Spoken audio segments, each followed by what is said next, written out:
EVM में छेड़छाड़ और चुनावी गड़बड़ी को लेकर कांग्रेस नेता विजय वडेट्टीवार ने राज्य सरकार और चुनाव आयोग को निशाना बनाया।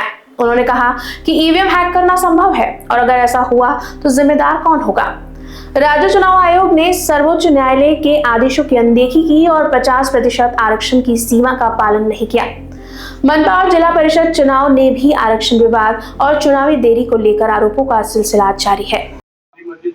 मात्र त्याला कुठेतरी सरदार वल्लभभाई पटेल यांनी विरोध केला असं राजनाथ सिंह म्हणाले। राजनाथ सिंगचं डोकंच आता सध्या ठिकाणावर नसल्यासारखं वाटतंय, कारण यामध्ये कुठून अभ्यास करतात हे लोक, काय करतात कोणाला ठाऊक।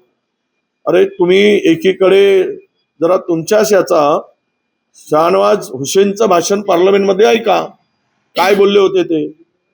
मग तुमच्यामध्ये ते एक बोलतात, तुमच्याच पक्षाचे ते नेते होते भारतीय जनता पक्षाचे शाहनवाज हुसेन यांचं भाषण काढा। नेहरूंनी काय केलं ते म्हणतात, बाबरी मस्जिद पाडायसाठी किंवा त्या ठिकाणी नेहरूंची भूमिका त्यावेळेस बाबरी मस्जिदीच्या विरोधात होती असं म्हणतात। मला हे कळत नाही आणि हे म्हणतात की राम मंदिराच्या विरोधात होतं। नेमकं तुमच्या मनात काय आहे आणि तुम्हाला काय सांगायचं आहे हेच कळत नाही। त्यामुळे हे केवळ मंदिर मस्जिद, भारत पाकिस्तान, हिंदू मुस्लिम या भोवतालच लोकांना फिरवत ठेवतात। हा देश जगामध्ये महिलावरील अत्याचारामध्ये क्रमांक 1 वर गेलेला आहे।